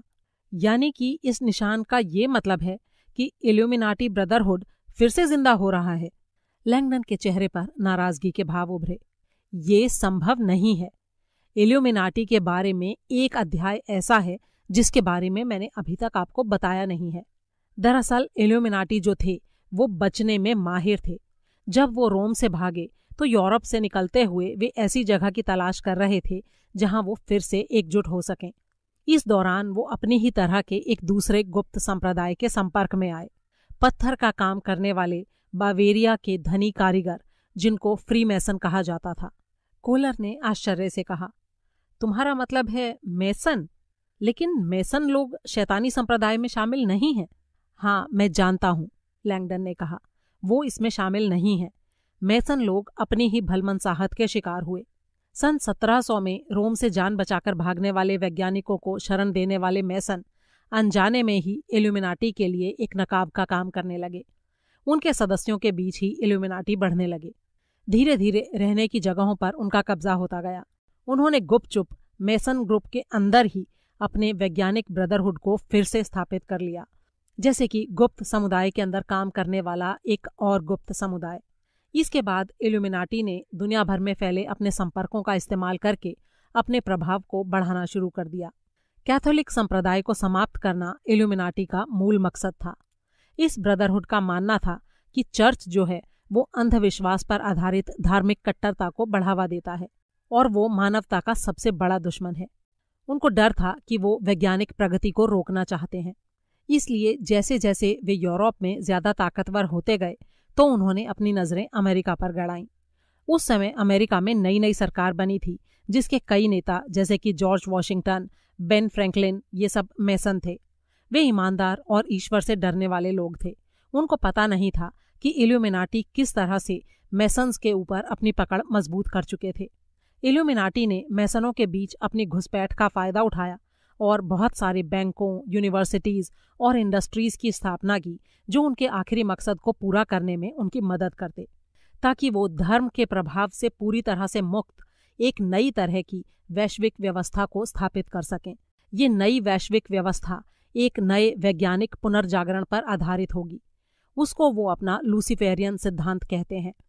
चर्च का मानना था कि लूसीफर शैतान का प्रतिनिधित्व करता है, लेकिन ब्रदरहुड का कहना था कि अपने मौलिक लैटिन अर्थ के अनुसार लूसीफर का मतलब होता है प्रकाश का पुंज या इल्यूमिनेटर। कोलर ने एक आह भरी। उसकी आवाज अचानक गंभीर हो गई। देखिए मिस्टर लैंगडन, मैं यकीन के साथ तो नहीं कह सकता कि आपने अभी जो कुछ बताया मैं उसे पूरी तरह से समझ पाया हूँ, लेकिन आप मेरी बात को समझने की कोशिश कीजिए। लियोनार्डो वेट्रा सर्न के लिए बहुत ज़्यादा मूल्यवान था और साथ में वो मेरा दोस्त भी था। मुझे इस इल्यूमिनाटी को ढूंढने में आपकी मदद चाहिए। लैंगडन समझ नहीं पा रहा था कि वो इसका जवाब किस तरह से दे। इल्यूमिनाटी की खोज? कोलर शायद मजाक कर रहा है। उसने कहा, मुझे अफसोस के साथ कहना पड़ेगा सर कि ये बिल्कुल नामुमकिन है। आपके कहने का मतलब ये है कि आप ये काम नहीं करेंगे? देखिए मिस्टर कोलर, मैंने अपनी बात अभी पूरी नहीं की है।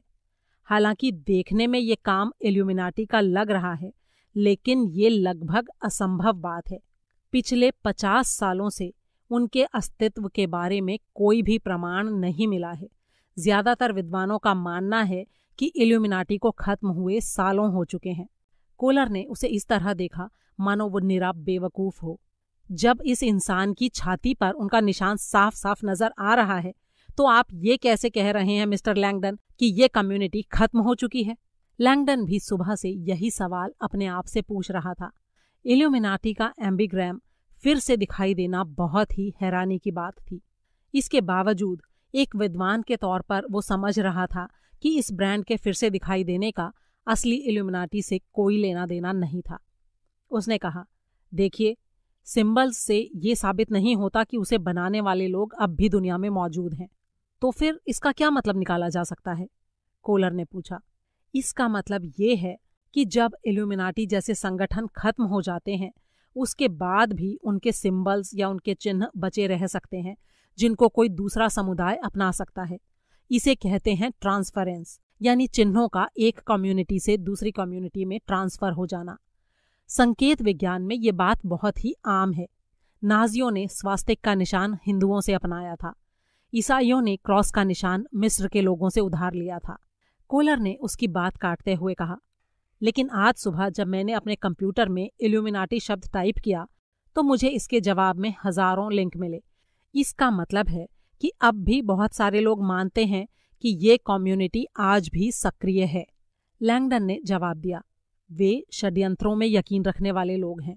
असल में आधुनिक पॉप कल्चर में इतने सारे षड्यंत्रों पर आधारित सिद्धांतों का चलन देखकर लैंगडन को हमेशा ही बहुत गुस्सा आता था। मीडिया को इस तरह की सनसनीखेज सुर्खियों की जरूरत हमेशा रहती है। हाल ही में न्यूयॉर्क टाइम्स नाम के अखबार ने खबर छापी थी कि कई मशहूर लोग मेसन्स से जुड़े हुए हैं।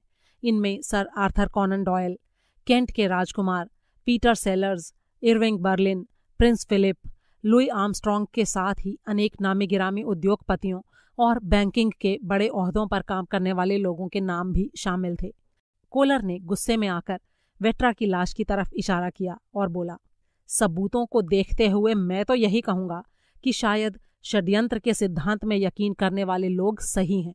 लैंगडन ने अपने गुस्से पर काबू पाने की कोशिश करते हुए कहा, मैं समझ सकता हूं कि ऐसा ही प्रतीत हो रहा है, लेकिन इस बात की ज्यादा संभावना है कि किसी दूसरी कम्युनिटी ने इल्यूमिनाटी के ब्रांड पर अपना कब्जा कर लिया हो और वो इसे अपने मकसद के लिए इस्तेमाल कर रहा हो। लेकिन कैसा मकसद? इस हत्या से साबित क्या होता है? कोलर ने पूछा। लैंगडन ने मन ही मन सोचा, हाँ, ये अच्छा सवाल है। असल में उसे भी ये समझने में मुश्किल हो रही थी कि आखिर 400 सालों के बाद किसने इल्यूमिनाटी के सिंबल का इस्तेमाल करने के बारे में सोचा होगा। उसने कहा, देखिए, मैं सिर्फ इतना कह सकता हूं कि आज की तारीख में अगर इल्यूमिनाटी एक्टिव भी होते तब भी वो लियोनार्डो वेट्रा की मौत में शरीक नहीं होते। ऐसा क्यों भला? क्योंकि इल्यूमिनाटी क्रिश्चियनिटी को खत्म करना चाहते थे, लेकिन वो अपनी ताकत राजनीतिक और आर्थिक तरीकों से इस्तेमाल करते थे, हत्या जैसे आतंकवादी तरीकों से नहीं। इसके अलावा वो अपने नैतिक सिद्धांतों का भी सख्ती से पालन करते थे। वो वैज्ञानिकों की बहुत इज्जत करते थे। ये मुमकिन ही नहीं कि वो अपने ही जैसे वैज्ञानिक लियोनार्डो वेट्रा की हत्या कर देते। कोलर की आंखें मानो बर्फ की तरह जम गईं। शायद मैं ये बताना भूल गया कि लियोनार्डो वेट्रा कोई साधारण वैज्ञानिक नहीं था। लैंगडन ने आहिस्ता से एक आह भरते हुए कहा, देखिए मिस्टर कोलर, मैं जानता हूं कि लियोनार्डो वेट्रा कई मामलों में बड़े ही प्रतिभाशाली व्यक्ति थे, लेकिन फिर भी सच्चाई ये है। अचानक बिना कुछ बोले कोलर ने अपना व्हीलचेयर तेजी से घुमाया और कमरे से बाहर निकल गया। हॉल के दूसरे छोर पर जाकर वो नजरों से ओझल हो गया। एक हल्की सी आह भरकर लैंगडन भी बाहर आ गया। जब वो कोलर के पास पहुंचा तो कोलर ने सामने एक खुलने वाले स्लाइडिंग दरवाजे की तरफ इशारा करते हुए कहा, ये लियोनार्डो की स्टडी है। जब आप इसे देखेंगे तो शायद आप चीजों को दूसरे नजरिए से समझ पाएं। इतना कहकर कोलर ने दरवाजे को खोल दिया। लैंगडन ने कमरे में झांका और उसके पूरे बदन में झुरझुरी सी दौड़ गई। ये क्या है? हे भगवान! अध्याय 12। किसी दूसरे देश में ढेर सारे वीडियो मॉनिटर्स के सामने एक नौजवान संतरी चुपचाप बैठा था। मॉनिटर पर तस्वीरें आ जा रही थीं और संतरी उनको देख रहा था। ये उस बड़े से कॉम्प्लेक्स में चारों तरफ लगे हुए वीडियो कैमरों से वायरलेस तरीके से आने वाली तस्वीरें थीं। उनके आने जाने का अंतहीन सिलसिला जारी था। नक्काशीदार हॉल, प्राइवेट ऑफिस, बड़ा सा रसोई घर, सबकी तस्वीरें उसकी आंखों के सामने से गुजर रही थीं। उसकी शिफ्ट समाप्त होने वाली थी, लेकिन उसने सावधानी में कोई कोताही नहीं की थी। वो सोच रहा था कि सेवा सम्मान की बात होती है और एक न एक दिन उसे अपनी सेवा का सबसे बड़ा इनाम जरूर मिलेगा। जिस समय उसके दिमाग में ये बातें चल रही थीं, तभी अचानक उसके सामने एक चौंकाने वाली तस्वीर नजर आई। उसका हाथ तेजी से कंट्रोल पैनल के एक बटन पर चला गया। चलती फिरती तस्वीर वहीं रुक गई। उसकी नसों में अब भी झंझनाहट हो रही थी। वो आगे झुककर तस्वीर को नजदीक से देखने लगा। मॉनिटर पर लिखा हुआ आ रहा था कि वो तस्वीर कैमरा नंबर 86 से आ रही थी। ये कैमरा बड़े हॉल पर निगाह रखता था, लेकिन उसके सामने जो तस्वीर थी वो जाहिर तौर पर हॉल की तस्वीर कतई नहीं थी। अध्याय 13। लैंगडन अपने सामने खुली स्टडी को हैरत भरी नजरों से देख रहा था। ये कैसी जगह है? उसे कुछ भी समझ में नहीं आ रहा था। कमरे में ऐसी अजीबोगरीब चीजें रखी थीं जिनको लैंगडन ने कभी नहीं देखा था। सामने की दीवार पर एक बहुत बड़े आकार का लकड़ी का बना सलीब टंगा था। लैंगडन ने अनुमान लगाया कि ये 14वीं सदी में स्पेन में बना सलीब था। सलीब के ऊपर छत से आसमान में चक्कर लगाते ग्रहों का चलता फिरता धातु का बना एक मॉडल टंगा हुआ था। उसकी बाईं तरफ वर्जिन मैरी की ऑयल पेंटिंग थी। उसकी बगल में लैमिनेट किया हुआ एक पीरियोडिक टेबल रखा था जिसमें विभिन्न तत्वों को दर्शाया गया था। बगल वाली दीवार पर पीतल के बने 2 और सलीब टंगे थे, जिनके दोनों तरफ एल्बर्ट आइंस्टाइन का एक पोस्टर लगा था, जिसके ऊपर उनका प्रसिद्ध कोट लिखा हुआ था, God does not play dice with the universe, यानी ईश्वर इस दुनिया के साथ पासे का खेल नहीं खेलता। वेट्रा की मेज पर चमड़े से मढ़ा एक बाइबल रखा था। उसके साथ ही नील्स बोर के एटम का मॉडल और माइकल एंजेलो की बनाई तस्वीर मोजेज का एक छोटा सा नमूना रखा हुआ था। कमरे की सजावट में कुछ ऐसा था जिससे उसके अंदर एक कंपकपी सी पैदा हो रही थी। उसे लग रहा था जैसे वो 2 महान दार्शनिक व्यक्तित्वों के आपसी संघर्ष को देख रहा हो। 2 ऐसी विरोधी शक्तियों की टकराहट जो उसे परेशान कर रही थी। उसने किताबों की अलमारी का मुआयना किया। The God particle, the Tao of physics, God the evidence. एक किताब के कोने पर पोप पायस 12 का एक उद्धरण लिखा था, सच्चा विज्ञान हर दरवाजे के पीछे इंतजार कर रहे परमात्मा की खोज करता है। लियोनार्डो कैथोलिक पुजारी था, कोलर ने बताया। पुजारी? लेकिन आपने तो बताया था कि वो फिजिसिस्ट था। वो दोनों था। इतिहास में विज्ञान और धर्म में एक साथ काम करने वाले बहुत से लोग हुए हैं। लियोनार्डो भी ऐसा ही व्यक्ति था। उसका मानना था कि फिजिक्स ईश्वर का ही प्राकृतिक विज्ञान है। उसका दावा था कि प्राकृतिक व्यवस्था के अंदर हर तरफ ईश्वर की हस्तलिपि दिखाई देती है। वो विज्ञान की मदद से उन लोगों के लिए ईश्वर के अस्तित्व को प्रमाणित करना चाहता था जो ईश्वर पर यकीन नहीं करते। वो अपने आप को आध्यात्मिक भौतिक विज्ञानी या थियोफिजिसिस्ट मानता था। पार्टिकल फिजिक्स के फील्ड में हाल फिलहाल में ही कुछ बड़ी ही आश्चर्यजनक खोजें हुई हैं, जिनका आध्यात्मिक अर्थ भी निकलता है, और इनमें से कई खोज लियोनार्डो ने किए हैं। वेट्रा ने धर्म और विज्ञान को मिलाने वाला काम करना शुरू कर दिया था। उसके रिसर्च से ये पता लग रहा था कि विज्ञान और अध्यात्म बहुत ही अजीब तरीके से एक दूसरे के पूरक हैं, एक दूसरे के विरोधी नहीं। वो इसे नव भौतिक विज्ञान कहता था। इतना कहते कहते कोलर ने सामने से एक किताब निकालकर लैंगडन के हाथ पर रख दी। किताब का शीर्षक था God, miracles and new physics by Leonardo Vetra. वैसे तो ये सब्जेक्ट काफ़ी छोटा है, लेकिन इस पर काम करने वाले लोग कुछ पुराने सवालों के नए जवाब सामने ला रहे हैं, जैसे कि ब्रह्मांड की शुरुआत और हमें आपस में जोड़ने वाली शक्तियों के बारे में जो सवाल पूछे जाते हैं उनके जवाब। लियोनार्डो को पूरा यकीन था कि उसके रिसर्च में लाखों लोगों को आध्यात्मिक जीवन की तरफ ले जाने की क्षमता थी। पिछले साल उसने एक ऐसी ऊर्जा के अस्तित्व को साबित किया था जो हम सभी को जोड़ती है। उसने ये दिखाया कि हम सभी भौतिक रूप से एक दूसरे से जुड़े हुए हैं। उसकी खोज से ये साबित हुआ था कि हम सभी के अंदर एक ही शक्ति संचालित होती है और ईश्वर की शक्ति हम सभी को एक बनाएगी। वेट्रा ने ये दिखाया था कि सभी कण एक दूसरे से जुड़े हुए हैं। साइंटिफिक अमेरिकन किताब में प्रकाशित एक लेख में कहा गया था कि वेट्रा की ये किताब न्यू फिजिक्स लोगों को ईश्वर की ओर ले जाने वाले रास्तों में धर्म से भी बेहतर रास्ता है। कोलर की इस बात का लैंगडन पर गहरा असर हुआ। वो अचानक धर्म विरोधी इल्यूमिनाटी के बारे में सोचने लगा। उसके मन में विचार आया कि अगर इल्यूमिनाटी आज भी जिंदा हैं तो क्या वे धार्मिक संदेश को लोगों तक ले जाने से रोकने के लिए वेट्रा को मारने की सोच सकते हैं। लेकिन फिर उसने इस विचार को अपने दिमाग से झटक दिया। नहीं, ऐसा नहीं हो सकता। वर्तमान समय में इल्यूमिनाटी का अस्तित्व होना संभव नहीं है। कोलर ने अपनी बात जारी रखते हुए कहा, वैज्ञानिक समाज में वेट्रा के कई दुश्मन थे। कई वैज्ञानिक उससे नफरत करते थे, यहाँ सर्न में भी। उनका ये मानना था कि फिजिक्स के माध्यम से धार्मिक विचारों को सही साबित करने की कोशिश विज्ञान के साथ धोखा है। लैंगडन ने हैरानी से पूछा, लेकिन क्या आजकल के वैज्ञानिक चर्च के बारे में थोड़ा नरम रुख नहीं रखते? कोलर ने नफरत में डूबे स्वर में कहा, ये ठीक है कि आज चर्च वैज्ञानिकों को सलीब पर चढ़ाकर जिंदा नहीं जलाता, लेकिन अगर आपको ये लगता है कि उन्होंने विज्ञान के ऊपर अपनी धौंस जमानी छोड़ दी है तो ये आपकी गलतफहमी है। जरा इस बात पर सोचकर देखिए कि आज भी आपके देश में आधे से ज्यादा स्कूल बंदर से मनुष्य बनने के विकासवाद के सिद्धांत को पढ़ाने की इजाजत क्यों नहीं देते। खुद से ये सवाल पूछिए मिस्टर लैंगडन कि अमेरिका का क्रिश्चियन कोएलिशन वैज्ञानिक प्रगति के खिलाफ दुनिया का सबसे ताकतवर संगठन क्यों है। असल में धर्म और विज्ञान के बीच लड़ाई आज भी जारी है मिस्टर लैंगडन। ये अलग बात है कि अब ये लड़ाई बाहर मैदान में नहीं लड़ी जा रही है बल्कि बोर्ड रूम में लड़ी जा रही है, लेकिन ये चालू आज भी है। लैंगडन कोलर की इस बात से पूरी तरह से सहमत था। तभी कोलर की व्हीलचेयर पर लगे पेजर पर संदेश आया कि लियोनार्डो वेट्रा की बेटी हेलीपैड पर पहुंच रही है।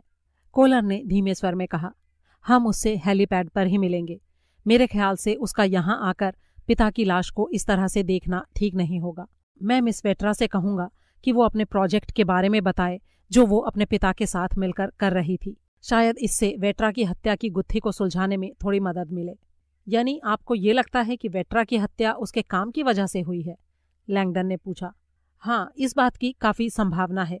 लियोनार्डो ने मुझे बताया था कि वो किसी ऐसी चीज पर काम कर रहा था जो बहुत ही अभूतपूर्व है, लेकिन उसने मुझे बस इतना ही बताया था। वो अपने प्रोजेक्ट के बारे में बहुत ज्यादा गोपनीयता रखने लगा था। उसका अपना निजी लैब था और वो अकेला रहना पसंद करता था। उसकी काबिलियत को देखते हुए मुझे इस बात से कोई परेशानी नहीं थी। हाल फिलहाल में उसके काम में बहुत ज्यादा मात्रा में बिजली खर्च हो रही थी, लेकिन मैंने उससे कभी इसके बारे में कोई सवाल नहीं पूछा। लेकिन हाँ, इस फ्लैट से बाहर निकलने से पहले मैं आपको एक बात और बताना चाहूंगा। वेट्रा के खूनी ने उसके यहाँ से एक चीज की चोरी भी की थी। कौन सी चीज? मेरे साथ आइए। कोलर फिर से अपना व्हीलचेयर लेकर धुंध से भरे कमरे की तरफ चल पड़ा। लैंगडन को कुछ समझ नहीं आ रहा था। कोलर वेट्रा की लाश के बिल्कुल पास आकर रुक गया। फिर उसने लैंगडन को अपने नजदीक बुलाकर कहा, जरा उसके चेहरे पर नजर डालिए। इस बार लैंगडन भन्ना गया। चेहरे पर नजर डालूं? मुझे तो लगा था कि आपने किसी चीज के चोरी होने की बात कही थी। आप देखिए तो सही। थोड़ा सा हिचकिचाते हुए लैंगडन नीचे झुका और वेट्रा के चेहरे को देखने की कोशिश करने लगा। वेट्रा के चेहरे को मरोड़कर पीछे की तरफ घुमा दिया गया था और उसका चेहरा कालीन में धंसा हुआ था। अपनी शारीरिक अक्षमता के बावजूद कोलर ने नीचे झुककर सावधानी से उसके सिर को घुमाकर सीधा किया। एक तेज आवाज के साथ वेट्रा का सिर अब सीधा हो गया। लाश के चेहरे पर मरने के समय हुए दर्द के कारण आई हुई विकृति साफ नजर आ रही थी। लैंगडन ने उसे बड़े ही ध्यान से देखा और फिर अचानक उसके मुंह से जैसे चीख निकल गई। वो हड़बड़ाकर पीछे हट गया। वेट्रा का चेहरा खून में सना था और उसकी एक निर्जीव आंख सामने घूर रही थी। दूसरी आंख की जगह एक खाली कोटर दिखाई दे रहा था। हे भगवान, वे उसकी आंख चुरा कर ले गए हैं। अध्याय 14। लैंगडन ने बिल्डिंग से बाहर निकलकर खुली हवा में सांस ली। वेट्रा के फ्लैट से बाहर निकलकर उसे थोड़े सुकून का एहसास हुआ। कोलर ने उससे पूछा, तो क्या आपके मन में अब भी कोई संदेह है कि इस हत्या में इल्यूमिनाटी का हाथ है? लैंगडन को समझ नहीं आ रहा था कि वो आगे क्या सोचे। वेट्रा के धार्मिक संबंध सचमुच परेशान करने वाले थे। मैं अब भी मानता हूं कि इस हत्या में इल्यूमिनाटी का हाथ नहीं है। वेट्रा की गायब आंख इस बात का साफ प्रमाण है। एक लाश को बिना वजह विकृत करना इल्यूमिनाटियों का काम नहीं है। विशेषज्ञों का मानना है कि इस तरह के काम अनुभवहीन और अतिवादी संप्रदायों के लोग ही किया करते हैं, लेकिन इल्यूमिनाटी हमेशा से ही सोच समझकर काम करने के लिए जाने जाते हैं। लैंगडन ने कहा, सोच समझकर? डॉक्टरी तरीके से किसी की आंख निकालना आपको सोच समझकर किया हुआ काम नहीं लगता है? लेकिन इससे कोई स्पष्ट संदेश नहीं जाता है मिस्टर कोलर। इसका कोई बड़ा मकसद मुझे नजर नहीं आ रहा।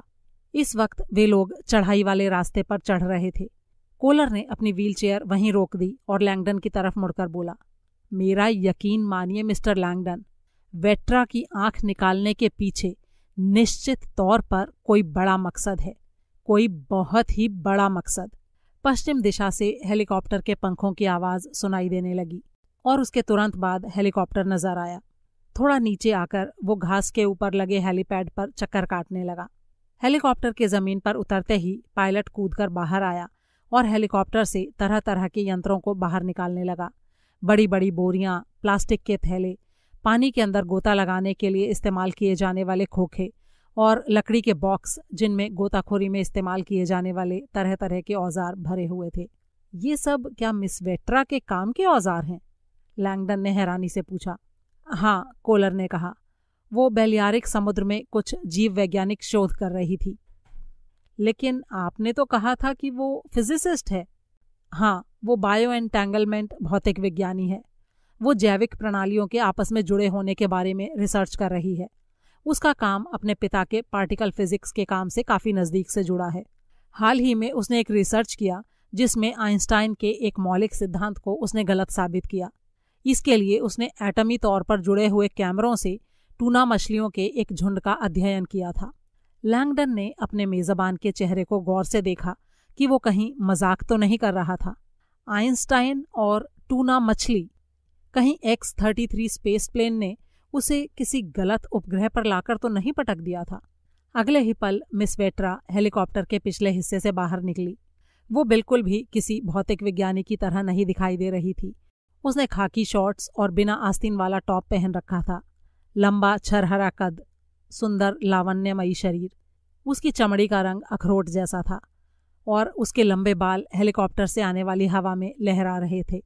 वो बहुत खूबसूरत तो नहीं थी, लेकिन उसके व्यक्तित्व का भराव उसे एक बड़ा ही स्वाभाविक आकर्षण दे रहा था।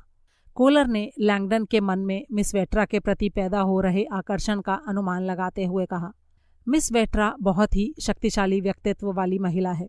वो कई महीनों तक खतरनाक जलवायु वाले इलाकों में काम करती रहती है, शाकाहारी भोजन के नियम का सख्ती से पालन करती है और उसे सर्न में हठ योग का गुरु माना जाता है। लैंगडन की हैरानी और भी बढ़ गई। कैथोलिक पुजारी की फिजिसिस्ट बेटी बौद्ध धर्म की ध्यान हठयोग प्रणाली की जानकार है। ये सब सुनकर उसे बहुत ही अजीब लग रहा था। वो विक्टोरिया को आते हुए देख रहा था। उसे देखकर साफ पता चल रहा था कि वो काफ़ी देर से रो रही थी।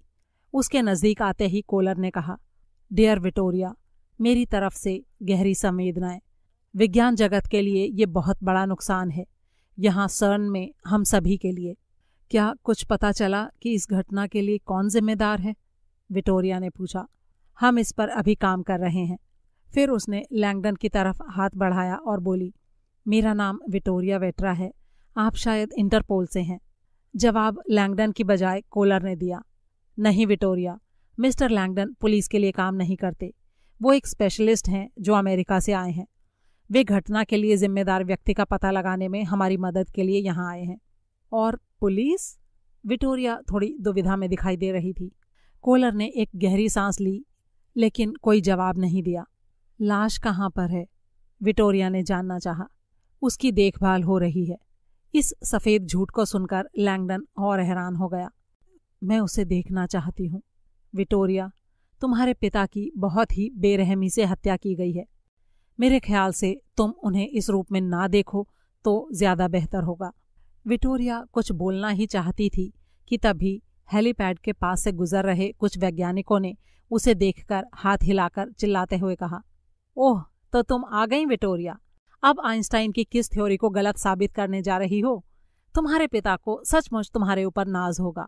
विक्टोरिया ने उन लोगों की तरफ देखकर अनमने ढंग से हाथ हिलाया। उसके चेहरे पर दुविधा की लकीरें उभर आई थीं। उसने कोलर की तरफ मुड़कर कहा, लगता है किसी को हत्या के बारे में जानकारी नहीं है। नहीं, मैंने अभी तक किसी को इस बारे में नहीं बताया है, कोलर ने कहा। आपने मेरे स्टाफ को भी नहीं बताया कि मेरे पिता की हत्या हो गई है? अचानक कोलर की आवाज सख्त हो गई। शायद तुम भूल गई हो मिस वेट्रा कि मैं जैसे ही तुम्हारे पिता की मौत की इत्तला दूंगा, सर्न की जांच शुरू हो जाएगी। इस दौरान उसके लैब की भी पूरी तरह से जांच होगी। मैंने हमेशा तुम्हारे पिता के निजी मामलों को आदर की नज़र से देखा है। उन्होंने तुम लोगों के प्रोजेक्ट के बारे में मुझे सिर्फ 2 बातें बताई थीं। पहली तो ये कि अगले दशक में इससे सर्न को लाइसेंसिंग ठेकों से लाखों फ्रैंक की आमदनी होगी, और दूसरा ये कि इसे पब्लिक के सामने लाना ठीक नहीं होगा क्योंकि इसमें खतरनाक टेक्नोलॉजी का इस्तेमाल हो रहा है। इन्हीं दोनों बातों को ध्यान में रखते हुए मुझे लगा कि अनजाने लोगों को लैब में नाक घुसाने की इजाज़त ना दी जाए, क्योंकि या तो वे उस टेक्नोलॉजी को चुराने की कोशिश करेंगे या इस प्रक्रिया में मारे जाएंगे, जिसके लिए वे सर्न को जिम्मेदार ठहराएंगे। क्या तुम्हें मेरी बात समझ आ रही है? विक्टोरिया बिना कुछ बोले उसे घूर रही थी। लैंगडन को लगा कि ना चाहते हुए भी वो कोलर की बात को सम्मान दे रही है और उसके तर्क को स्वीकार कर रही है। अधिकारियों को कुछ बताने से पहले मैं ये जानना चाहता हूँ कि तुम दोनों किस प्रोजेक्ट पर काम कर रहे थे। मैं चाहता हूँ कि तुम मुझे अपनी लैब में लेकर चलो, कोलर ने कहा। इस मामले से लैब का कुछ लेना देना नहीं है। मैं और मेरे पिता क्या कर रहे थे ये किसी को पता नहीं। हमारे प्रयोगों का मेरे पिता की हत्या से शायद कुछ लेना देना नहीं है, लेकिन सबूत कुछ और ही कह रहे हैं विक्टोरिया। सबूत? कैसे सबूत? मेरे साथ आओ, कोलर ने कहा। इससे आगे की कहानी के लिए सुने एंजल्स एंड डीमंस का दूसरा भाग।